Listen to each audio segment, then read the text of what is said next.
Here at USW, every student that graduates from operating department practice, myself and the lecturers, we would be more than happy for that student to look after us or any of our loved ones. Our students are equipped with all the equipment they are going to want or need in order to be successful at this course. Up to 50% of their teaching for each module is done in a simulation centre. Even from little things such as the signage and the floor, it feels like you're in a hospital. Working like that is really, really key and really crucial to getting that authentic experience. We want to make sure that our students go out there with those skills already taught.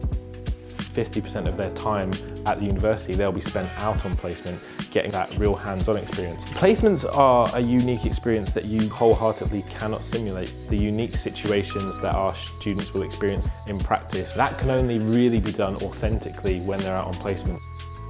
If you are interested in the critical care side of healthcare, patients who are at their most vulnerable, ODP is the best profession you can choose.